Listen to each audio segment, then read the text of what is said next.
Buenas noches, hermanos, ya en el quinto encuentro acerca de libros poéticos y sapienciales. Nos va a tocar desarrollar en esta clase el libro Cantar de los Cantares. Pero antes quisiera hacerlos recordar al menos dos cosas. Los libros poéticos se encuentran contenidos en su gran porcentaje en los escritos, lo que nosotros llamamos el Ketubín, o que en griego se denominan los libros agiógrafos. Es decir, toda la poesía hebrea contenida desde Job hasta este libro, el Cantar de los Cantares, incluyendo Eclesiastés. Todo lo que hemos visto nos vincula con la sabiduría de los hebreos, sabiduría que no era propia, sino que era sabiduría que emanaba de Dios mismo.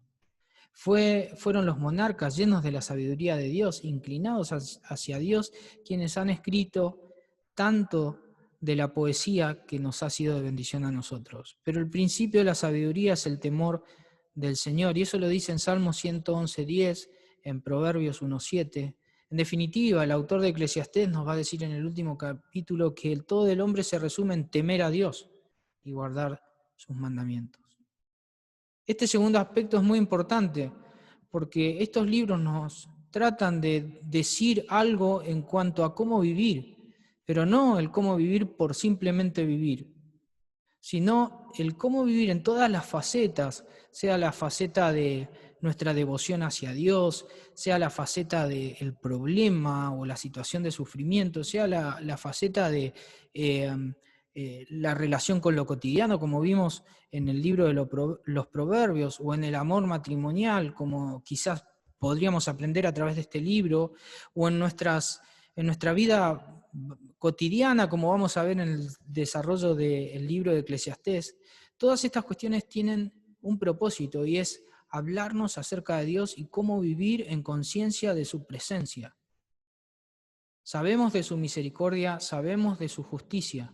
Somos conscientes de todo esto en el momento en que estamos viviendo, tomando decisiones, llevando a cabo nuestras tareas. Este es el propósito de estos libros, inclinarnos hacia un Dios que estableció un pacto de órdenes hacia el pueblo de Israel, pero órdenes que determinaban una vida santa para el pueblo, también a través del Espíritu, que es la ley en nuestros corazones. Hoy nosotros tenemos un nuevo pacto donde tenemos poder para vivir una vida santa, llevar un sacerdocio que le agrade a Dios, una vida de devoción que en definitiva demuestre que le tememos, no por miedo, no por terror, sino temor de admiración, de sumisión, de considerar lo grande que es Él, lo grande de su misericordia, lo inmerecido que nosotros somos, pero también lo bendecido que hemos sido a través de Él. El libro de Cantar de los Cantares, así es definido en el capítulo 1, verso 1, Cantar de los Cantares, el cual es de Salomón. Básicamente su definición refiere a la canción de las canciones, el cántico de los cánticos. Y aquí se va a desarrollar una historia de amor. No hay otra canción que habla acerca de la relación entre un hombre y una mujer como la desarrollada aquí en este libro. Su antecedente en cuanto a su autoría, en 1 Reyes capítulo 4, verso 32, habíamos leído que Salomón fue quien compuso 3.000 proverbios y 1.005 cánticos. Pero además tenemos evidencia interna de que él conecta con este libro. En el capítulo 1, verso 1, dijimos que Cantar de los Cantares, el cual es de Salomón, o de Salomón. Ahora hay otros textos, como en el 5, en el 1.5, en el 3.7, 9 y 11, y en el 8.11 al 12, se encuentra a Salomón como personaje. La pregunta ¿es este libro en su forma completa, de principio a fin, escrito por Salomón como tal, o fue alguien que recopiló lo mejor de Salomón y se lo llevó a él? ¿O fue alguien que recopiló lo mejor de Salomón en los tiempos posteriores a Salomón e hizo una colección y dijo, esto es lo mejor de las canciones que hizo el rey Salomón? Porque allí se puede suponer a Ezequías en el medio. Hay un problema en cuanto a esto, porque si esta es una colección de Salomón, en los tiempos de Salomón, es cierto, su carácter cronológico puede haber sido en el reinado o en el periodo de su monarquía, en el año 965 a.C., aproximadamente la creación de esto. Sin embargo, puede haber otros factores que incidan en que quizás esto fue posterior. Pero no importa, lo que sí se entiende en cuanto a esto es que quien coleccionó todo esto evoca a la sabiduría de Salomón. Y evocar a Salomón es hablar acerca de alguien que fue bendecido por Dios para juzgar y para discernir entre lo bueno y lo malo que el pueblo requería para entender desde esa forma el norte que Dios pretendía sobre su pueblo. Así que esto es una colección de canciones, pero las mejores que tenemos. Y al menos podríamos decir que el valor interno del libro o la evidencia interna como una brújula, nos orientan hacia un norte, que es Salomón. Acerca de los aspectos del libro, la forma literaria que éste posee es la lírica, es decir, tiene un carácter cantado, pero a su vez hasta dramático. Hay ciertos paralelismos en el libro, uno lo puede encontrar en forma técnica. Lo que sí quiero mencionar es que aquí se mencionan algunos aspectos, por ejemplo, el diálogo. Acá vamos a encontrar el desarrollo del intercambio, como una charla entre el amado y la amada, ¿sí? Pero a su vez vamos a encontrar lo que se llaman el soliloquio, o lo que habitualmente se conoce como monólogo. Es decir, cuando alguien está en su introspección, hablando consigo mismo. ¿No le ha pasado a alguien de hablar en voz alta lo que a veces tendría que simplemente estar pensando? Bien, aquí vamos a encontrar como expresiones en voz alta de lo que está sucediendo en la mente, sea del amado o sea de la amada. Además, vamos a encontrar algunas expresiones categóricas en áreas geográficas que van a corresponder también con los tiempos y los lugares que el rey Salomón visitaba en términos geográficos. Por ejemplo, el Sarón, el Líbano, el Hermón, Damasco, el Carmelo, todas expresiones de lugares que se encuentran y que también son comunes a los tiempos de Salomón. Vamos a encontrar también, en cuanto a la belleza del texto, muchas analogías o figuras de la naturaleza y aún alimentos y bebidas. Por ejemplo, la novia va a hablar acerca de cómo ella posee a su marido o al novio. Y en el 2.16 ella le dice, él apacienta entre lirios. Y ella le invita en el 4.16 y dice, venga mi amado a su huerto y coma su dulce fruta. Está hablando de una relación, o sea, de forma lírica y con un estilo poético oriental, pero lo que está diciendo es que el amado disfruta de ella como amada. Es una expresión de amor sentimental, pero también físico.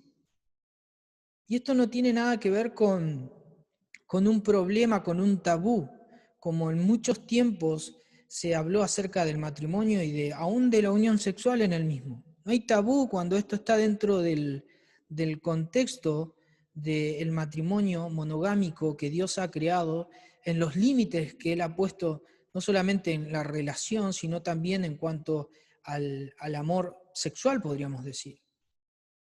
Pero nosotros entendemos que en la historia esto ha tenido algunos aspectos que han hecho que muchos hayan considerado el matrimonio como algo en los cuales el sexo no se veía bien.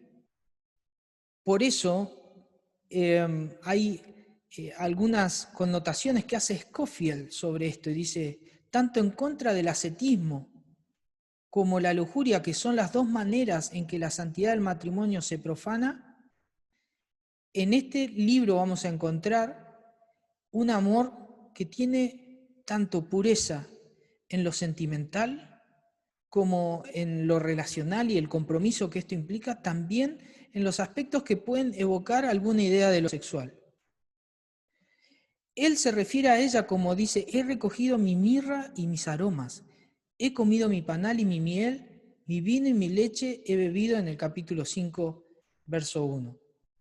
Quizás alguno se ponga aquí colorado, pero la realidad es que esta es la poesía que hablaba en estos términos en aquella época y la debemos entender según ellos la entendían. y no tratar de hacer un salto a Occidente, tal cual entendemos nosotros cosas que no diríamos en estos términos. ¿Mm? Pero es muy valioso lo que se escribe en los términos de la relación de un amado junto a su amada. En cuanto a los personajes, se nos va a hablar de Salomón, pero se nos va a hablar acerca de un pastor y de un rey. Eso lo vamos a mencionar después. Se nos va a hablar acerca de la Sulamita, que quizá era de Sunem, y se nos da una característica de ella. En el capítulo 1, versos 5-6, dice: Morena soy, oh hijas de Jerusalén, pero codiciable como las tiendas de Cedar, como las cortinas de Salomón. No reparéis en que soy morena, porque el sol me miró. Ella hace una expresión física de sí misma, y en esa expresión se encuentra como una mujer morena. Para algunos la Sunamita es, y conecta con la hija de Faraón allí en Primera Reyes 3.1, que dice: Salomón hizo parentesco con Faraón, rey de Egipto, pues tomó la hija de Faraón y la trajo a la ciudad de David, entre tanto que acababa de edificar su casa y la casa de Jehová y los muros de Jerusalén y alrededor. Y esto es por los comentarios que veíamos recién. De hecho, en el capítulo 7, verso 1, de allí de Cantar de los Cantares, dice: cuán hermosos son tus pies en las sandalias, oh hija de príncipe. Fíjense cómo se refiere ya a ella. En algún momento vamos a connotar otro aspecto de la Sunamita, pero a ella se refiere como la hija de un príncipe. Y esto es muy importante. ¿Y por qué razón? Porque a ella se la menciona como quien tiene una labor específica en cuanto a la viña. En las primeras porciones, en el capítulo 1, verso 6, dice al final: me pusieron a guardar las viñas y mi viña, que era mía, no guardé. Es decir, habla de ella como trabajando mucho en una viña real, pero que ella a sí misma se descuidó. Entonces, parece ser que esta que conecta con las doncellas tiene también un pasado que no conecta con ese estado. Pero bueno, ese estado posterior, que es ella hija de un príncipe, algunos dicen entonces esta Sunamita tiene que ser la hija del rey de Egipto. No hay mucho dato certero, pero podría ser, ¿por qué no? Pero como les mencioné, como hay conexiones de la pobreza que vivía ella cuidando una viña rodeada de pastores, más de 20 expresiones, entonces quizás ella simplemente era una sencilla campesina, una pastora de Sulam o de Sunem, que tenía una tarea de acuerdo a su entorno económico y de posibilidades. Y a ella que le daba el sol tenía un aspecto moreno. Bien, puede haber sido, pero al menos en este detalle encontramos estas cuestiones que hacen a la dificultad de su interpretación, porque este libro ha tenido dificultades en ser conectado en la historia del rey Salomón con todo lo que va expresando. Y aún dentro de la historia que está contando tiene sus detalles que han hecho variar a los intérpretes en cuanto a lo que pueden explicar con este libro. Por eso otros van a decir que ella era Abisac, que eso está en Primera Reyes, vamos a buscarlo. Primera Reyes capítulo 1, verso 1 al 4. Allí se menciona que Abisac fue una hermosa y virgen mujer que le trajeron al rey cuando él estaba viejo, para que lo abrigue, para que lo acompañen. Y Abisac era sunamita en el 1.4, y la joven era hermosa y ella abrigaba al rey y le servía, pero el rey nunca la conoció. Esto tiene que ver con este conocimiento de carácter sexual. Sin embargo, ella estaba junto al rey y lo cuidaba. ¿Quién habrá sido entonces esta doncella? No sabemos, pero sí sabemos que el carácter de ella en algún momento se menciona en una pobreza, pero después encontramos que aquella situación es de una doncella hija de príncipe, cambia su situación. Situación que fue descrita aún como cuidando a los rebaños. Así que esta se enamora, esta mujer, la sunamita, la doncella, se enamora de un pastor. Y este pastor es quien después, de buenas a primeras, es mencionado como el rey Salomón. Este la lleva al palacio y la situación de aquella mujer llevada al palacio cambia enormemente. Entonces eso hace a la interpretación del libro y esa interpretación tiene carácter a la hora de proferir, digamos, lo que el libro está diciendo en cuanto a la relación entre el amado y la amada. En cuanto a la interpretación, bueno, existe la literal, que es el amor real entre un hombre y una mujer. Yo siempre digo que esta es necesaria, porque si no se entiende qué es el amor entre dos cónyuges, ¿cómo se va a poder entender lo alegórico de forma correcta? Lo alegórico requiere lo literal. Entonces, para pasar a lo alegórico, mínimamente se tiene que comprender que se está hablando entre una relación monogámica, y esa relación monogámica es una relación no solamente que disfruta del contexto específico de algunas situaciones de belleza, como el deseo que se tienen ambos, sino hay a veces situaciones de dificultad entre los mismos. Pero acá no hay un amor pasajero, sino un compromiso total y permanente. Y esto figura bien con todo lo que encontramos en relación al Señor o a Jehová con respecto a Israel. Hay muchas inferencias sobre el Señor en relación a su pueblo.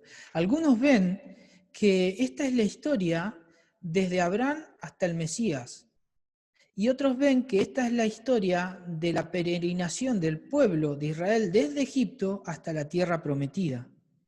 Sobre ello hay algunos pasajes. Por ejemplo, en Jeremías 31-32 dice: no como el pacto que hice con sus padres el día que los tomé de la mano para sacarlos de la tierra de Egipto. Los toma como matrimonio. Dice: mi pacto que ellos rompieron, aunque fui un esposo para ellos, declara el Señor. Fíjense, él hizo un pacto para sacarlos, como marido saca a su esposa de la casa, así él los sacó de la tierra para llevarlos consigo. En Isaías 54:5 dice: porque tu esposo es tu hacedor, el Señor o Jehová de los ejércitos es su nombre, y tu Redentor es el Santo Israel, que se llama Dios de toda la tierra. En Joel 1:8 dice: lamenté como virgen cenida de Sicilio por el esposo de su juventud. Todas expresiones que hablan acerca de una relación alegórica, como si fuera un matrimonio entre Jehová y su pueblo Israel. Esto es un tipo de lo que iba a suceder con Cristo y su iglesia, porque todas estas cosas figuraban en relación a la identidad que el Señor iba a desarrollar con su amada iglesia, su esposa. Pablo hace un argumento figurado para darle valor al matrimonio y utiliza la relación que Cristo tiene con la iglesia para decir cómo deben comportarse, sean los maridos o sean las esposas.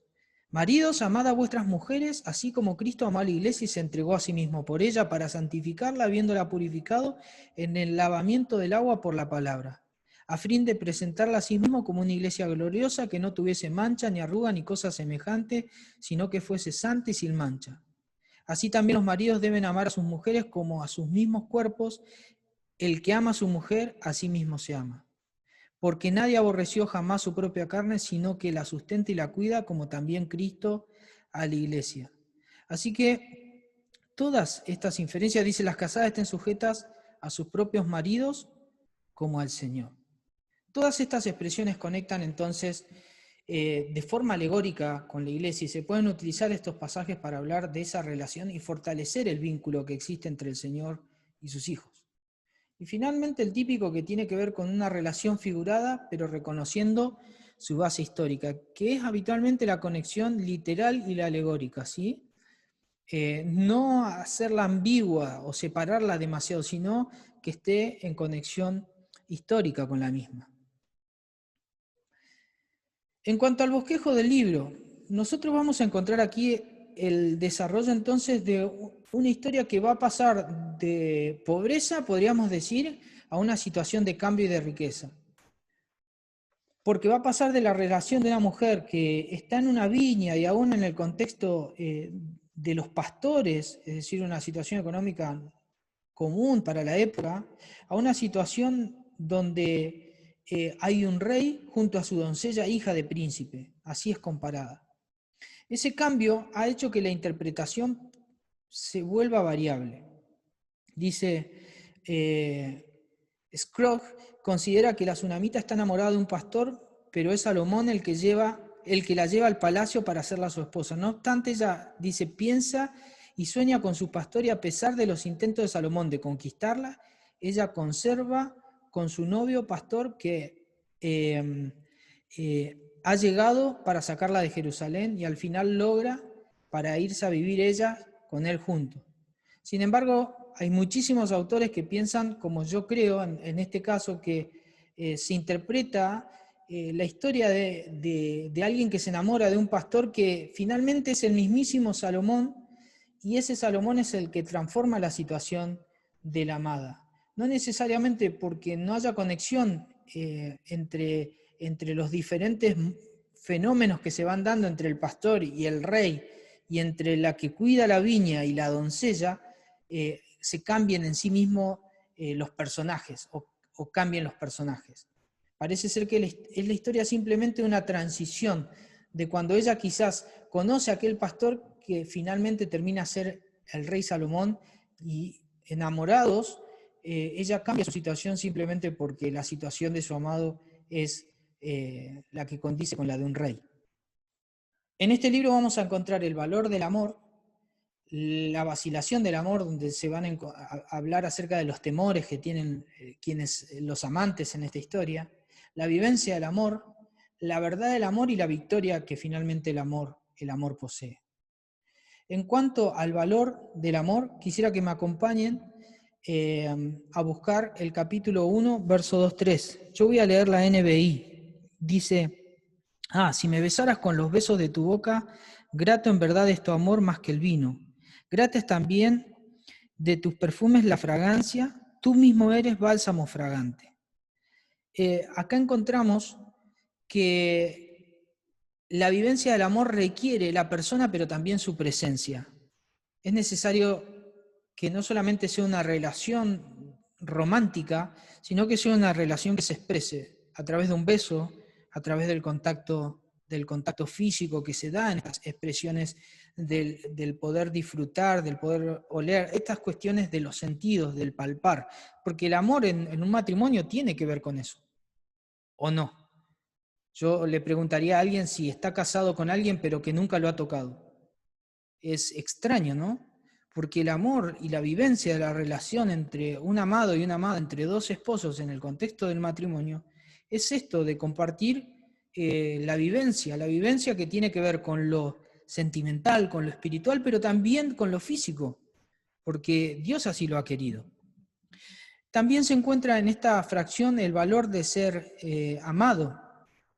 ¿Por qué? Porque aquí no se va a encontrar al amado viendo la condición, o ellos mirando su propia condición y digamos, somos pobres, no tenemos oportunidades, listo. Nuestro amor no va a servir, sino que no se va a mirar a través de los ojos de la realidad que pueden limitar el amor, sino que se va a ver a través del amor la realidad. Y es el amor el que va a impedir que haya límites en esta relación. Entonces, en el capítulo 1, verso 5, ella dice, morena soy, pero hermosa, hijas de Jerusalén, morena como las carpas de Cedar, hermosa como los pabellones de Salmá.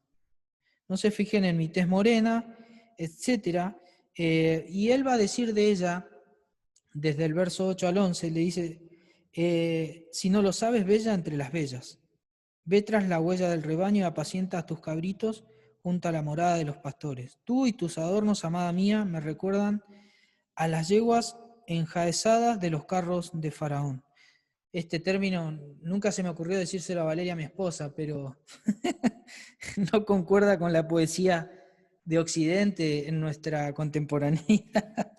Dice, qué hermosas luces tus mejillas entre los pendientes, qué hermoso luce tu cuello entre los collares. Aquí el amado la ve como con los prismáticos del amor.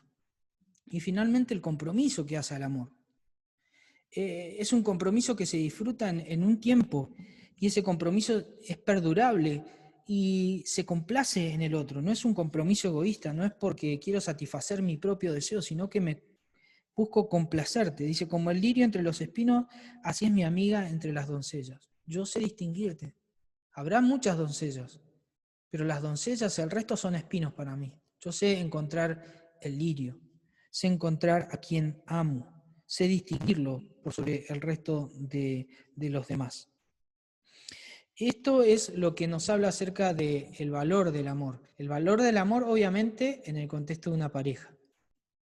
Luego vamos a encontrar lo que entendemos como la vacilación del amor, y es decir, cuestiones que hacen a ciertos estados de ambivalencia entre el amado y la amada. La cuestión que surge por la impaciencia y el carácter que tiene el amor en cuanto a su impronta. Y en el capítulo 2, verso 14, el amado dice, paloma mía, ¿qué te escondes en las grietas de las rocas? En la hendidura de las montañas, muéstrame tu rostro, déjame oír tu voz, pues tu voz es placentera y hermoso tu semblante. Hay una expresión de impaciencia, muéstrate, te quiero ver. Es claro que el amor aquí se expresa en el deseo, ¿no? Por eso hay una impronta. Mi amado es mío, dice la amada, y yo soy suya. Él apacienta su rebaño entre azucenas. Ven, acá está el amado como alguien que apacienta ovejas. Antes de que el día, dice, despunte y se desvanezcan las sombras, regresa a mí, amado mío, corre como un venado, como un cervatillo, por colinas escarpadas. El amor que espera, ¿no? Pero hay una cuestión de impaciencia. También vamos a encontrar el temor, en este caso del amante. Y quisiera que me acompañen a buscar desde el capítulo 3, del 1 al 5. Vamos a leer, por ejemplo, el 1 dice, por las noches, sobre mi lecho busco el amor de mi vida, lo busco y no lo hallo. Eso dice la amada. Me levanto y voy por la ciudad, por sus calles y mercados, buscando el amor de mi vida, lo busco y no lo hallo. Todas estas expresiones de una búsqueda angustiosa, y se da el encuentro. En el capítulo 3, verso 4 dice, no bien los he dejado cuando encuentro al amor de mi vida. Lo abrazo y sin soltarlo lo llevo a la casa de mi madre, a la alcoba donde ella me concibió. Y hay un encuentro que se da con el amado en el verso 3, 5, dice, yo les ruego, mujeres de Jerusalén, por las gacelas y las cervatillas del bosque, que no desvelen ni molesten a mi amada hasta que ella quiera despertar. Todas expresiones de aquel entusiasmo que se da en el encuentro entre el amado y la amada. Todas estas cuestiones hacen a este desarrollo, ¿no? Como el que encontramos en muchas novelas, donde el amor de la pareja principal va teniendo un desarrollo en la historia que a veces se rompe, se encuentra que está cerca de dilucidarse lo verdadero de aquel problema que lo separa y que vuelve a surgir otro problema hasta que finalmente en los últimos 5 minutos de la novela nos muestran a todos felices y nosotros quisiéramos pasar 15 días viendo de cómo es la felicidad de aquella pareja, pero no la muestran, nos dejan con las ganas.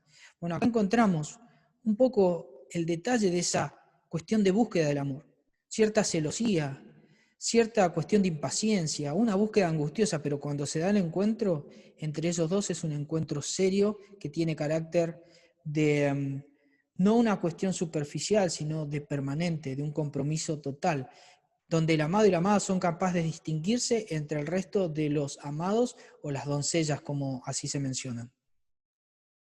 Luego vamos a encontrar lo que es la vivencia del amor, desde el 3.6 hacia el 6.3. Ahí ya encontramos una palíndrome, o lo que entendemos como capicúa. Pero en esta fracción de texto vamos a encontrar el cortejo nupcial. Y acá este pastor que está entre su amada, que la ve allí entre las vides y las ovejas, cambia. Ya no es más el pastor.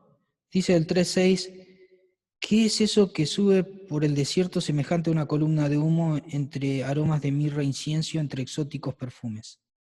No es normal, este no es un simple pastor. Miren, es el carruaje de Salomón, viene escoltado por 60 guerreros, escogido entre los más valientes de Israel, y da un montón de características, ¿no?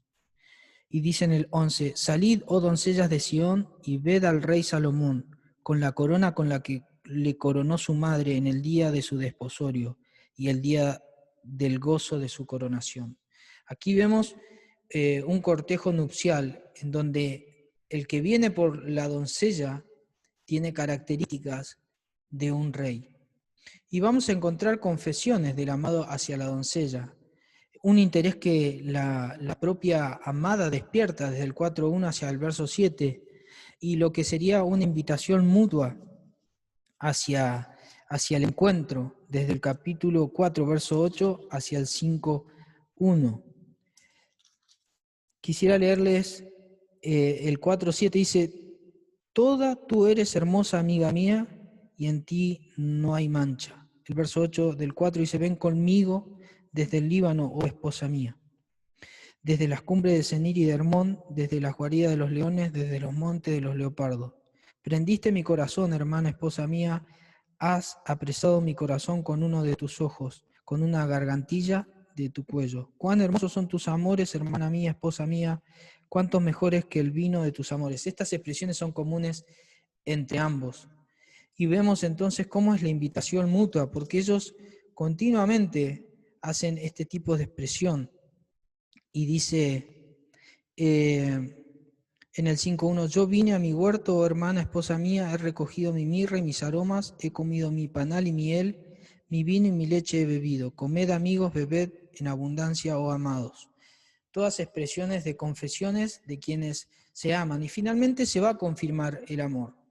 Este amor que se va a confirmar va a pasar por una etapa de descuido y finalmente por descripciones que hacen al retrato de lo que sería el esposo y la ratificación de su posición como un verdadero amado y como alguien obviamente que está en búsqueda de su amada, de su esposa, la que llama también la amiga propia, ¿no? Amiga mía, siempre que le dice.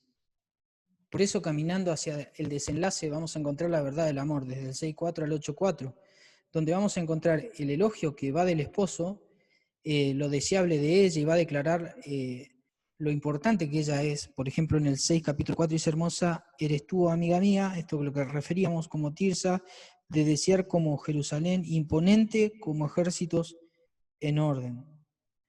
Y él le va a declarar continuamente su amor. Dice: antes que lo pusiera, mi alma me puso entre los carros de Aminadab. Vuélvete, vuélvete, oh Sulamita, vuélvete, vuélvete y te miraremos. ¿Qué veréis en la Sulamita?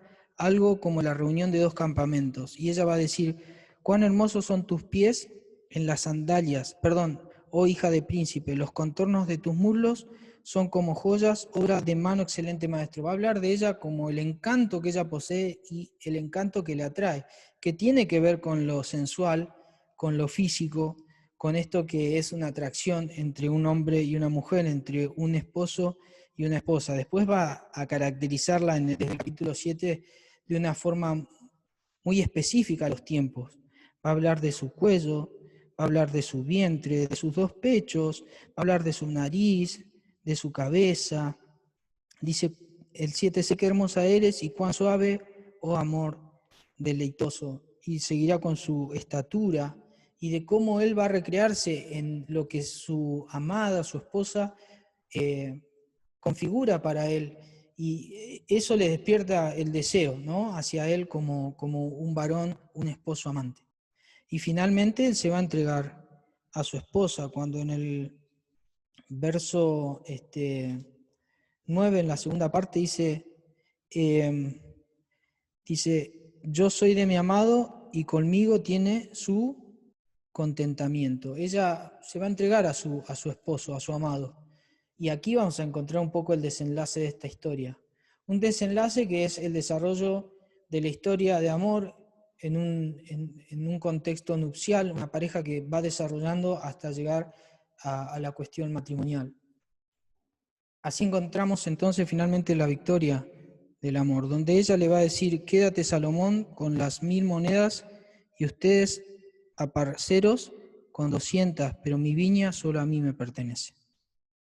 Y el amado le dirá: tú que reinas en los jardines, pendiente de tu voz están nuestros amigos, déjanos escucharla. Y ella va a decir: apresúrate, amado mío, corre como venado, como cervato sobre los montes del bálsamo cubiertos. Es decir, el encuentro final que se nos da en el contexto de este hermoso libro.